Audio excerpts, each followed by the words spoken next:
AR Rahman, welcome to CNN News 18. Rahman sir, Nexa Music is a platform that offers opportunities to aspiring singers. This is of course mentored by you. What's in the store for the season 3 of Nexa Music? So first season, second season were actually focused on indie English songs. I think season 3 opens it up to different languages of India and different styles. So I think this is going to be a very, very exciting season for Nexa. Do you think then diversification is the key to the growth of a musician and taking a vernacular route is very important?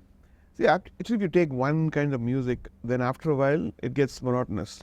But each language has a style, a culture behind it, and there's a philosophy behind it, and there's wisdom behind it, and there's a tradition behind it. So I feel like all that has to come up in the mainstream. Some few people keep doing it, in various TV shows, but I think here we have an opportunity to produce it in a way where everybody can enjoy that. So, yeah. Season 3 of Nexa Music is focusing on vernacular music. But, do you think still there are languages or the dialects that AR Rahman hasn't heard or haven't heard about? There's so many. I think... You have traveled across the country for the Amazon series Harmony. Yes, I did. But, there's so many villages and certain secrets from the villages are kept within the family tradition, Gharana. And I feel like there's so much to discover. You're surprised, India is a place where I think one lifetime is not enough to discover the talent, the tradition, and the beauty of each culture. Yeah. So which are some of the singers that have impressed you from the previous seasons? From the previous season, I think there are many people like Nexa Shetty. She came in and she's part of my shows.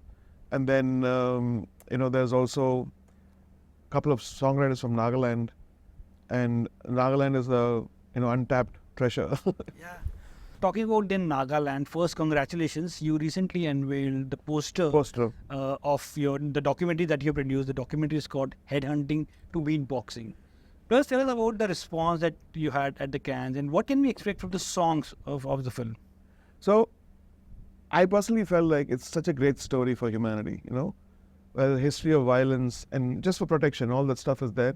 And there's a community which has moved away from that and they're leading the younger generation to art, music. And it's a great story for the whole world, not just for India. And in India, you always hear about, Nagaland is a very dangerous place. When I was young, I only heard this stuff. Suddenly you go there, it's changed completely. The Hornbill Festival, it looked like a place where I want to be forever. The nature, the people, so loving and so I felt like I called Rohit from, Creative Indians and said, hey, just come in with your camera. He comes in and just starts shoots. And then it was almost 4 to 5 years. Then COVID came. But when we released the poster, there was so much excitement. People are like taking a photograph of the phone, the poster from my phone and from my iPad.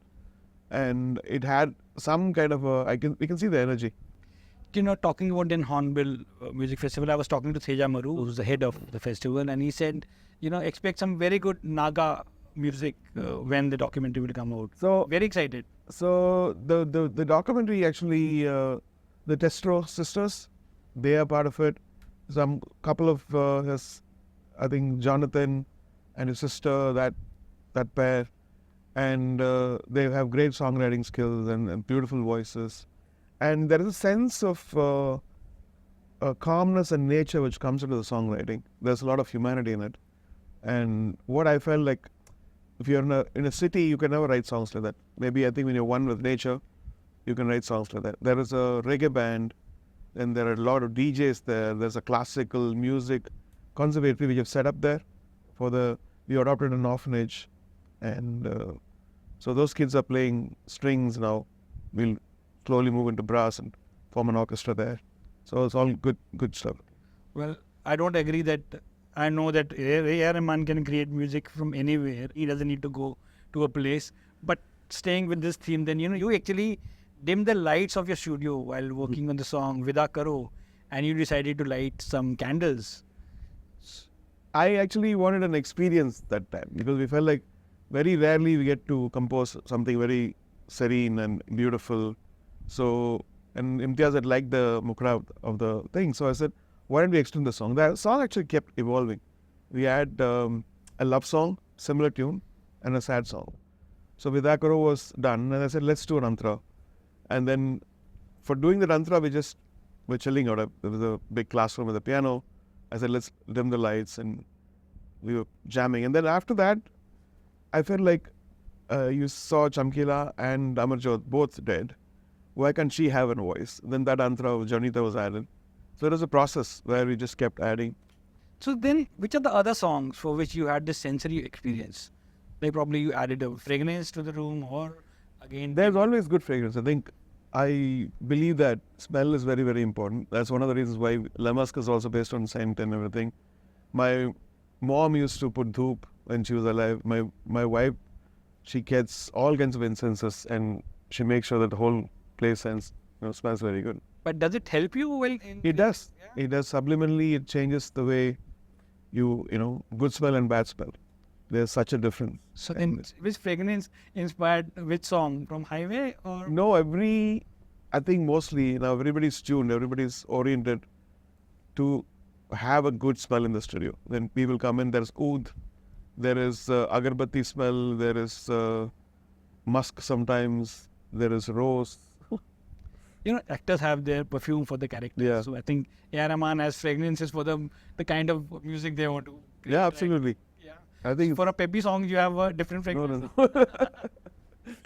So, there's so much of hype around Ramayana, which is being made right now. It stars Ranbir Kapoor.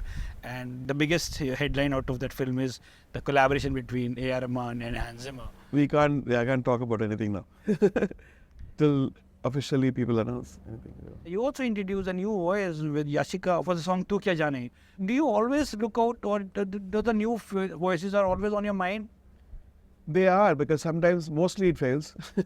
Sometimes you feel like Yashika came in to sing chorus actually, and then she said we were jamming on Kaleja, Nan Kaleja, and so when I heard her voice and she did that whole tempo at the beginning, I said, this girl's voice sounds good, so why don't we call her back? So she comes back, and I was making the song. I just had one line from Irshad Kamal, and then I was on the piano, made her sing, change, and all this stuff. Song was made, and then Imtiaz listened to it, and he said, who sang this? I said, Yashika, but we're going to change it to, Shreya Ghoshal. And he didn't say anything. I said, do you like that? I like this voice, he said. And during the last mixing time, I think it was, so I said, why don't we get Shreya to sing it anyway? So it'll add so much, because she'll bring her prowess. But my heart was like, getting somebody new, like somebody like Yashika will be fresh for that stuff. My heart was 50-50. I said, okay, let's call Shreya Ghoshal. If she picks up the phone, she sings. Otherwise, Yashika sings. And it was final mix, right? The next day we had to deliver the mix. And Shreya didn't pick the phone. I said, okay, it's Yashika. And then 1 hour later, she calls back. I said, it's Shreya Ghoshal. And then she was supposed to record in the night, and she got stuck in the traffic.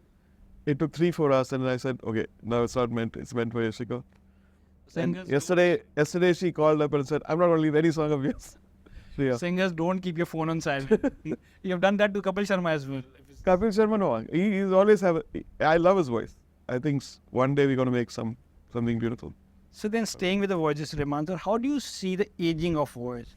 Do you think singers who are in their 40s or in their 50s, do their voice also qualify? Voice never ages. Okay. Mentally, they give up. Some singers, I find that the voice is the same. They don't do riyas. They don't put themselves. And if you look at Asha Bhosle, 88, she sings something, and somebody sent me some stuff, and it's incredible. Even younger people can't sing that. And there are examples like how, it's all the mind. And once you think you're old, you become old. You become old. It's a mind factor. Yeah. At 68, she sang Come Back Fish. Exactly. So I remember Asha Bhosle. But sir, do you also like singers to learn the song when they go behind the mic? Like they should remember the lyrics. Or do you like them to have a sheet in front of them? It depends. I mean, sometimes you're forced because some shooting happens, and so they come and sing line by line, we punch and do. Nowadays, what recently I've done a song with Anuradha Padwalji. So I called her one day before because I love her voice. So I gave the song, and then she came the next day and she sang. Do you remember the lyrics when you sing for your songs? I don't want to remember anything. my thing is, if I remember, I feel like my mind will be filled with all the old stuff. So I usually have something in front of me and I sing. Some of the songs I can remember, but when I sing Hindi or Telugu or whatever, Punjabi, Tamil is my mother tongue. All the rest of the stuff is like going through a transformation. And ka and ka, all the stuff comes in. But pronunciation, because I learned a bit of Urdu also, so I can understand. So then, I often ask singers, how much time do they take to get friendly with the tune? How much time then AR Rahman takes? Unfortunately, I'm very few songs I learn and sing because I'm sometimes composing on the go. So I do like jamming of 15 minutes and I chop from that, and sometimes re-sing something, sometimes I just put it together.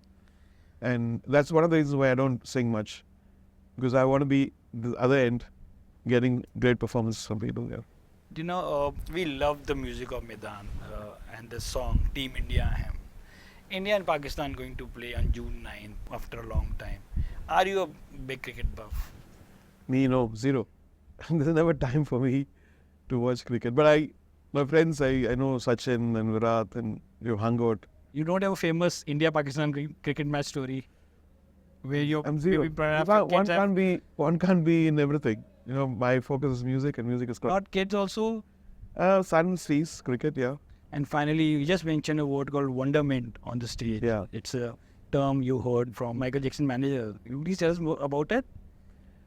Yeah, I was with Kenny Ortega, who's directed the This Is It documentary, and he's also part of my documentary.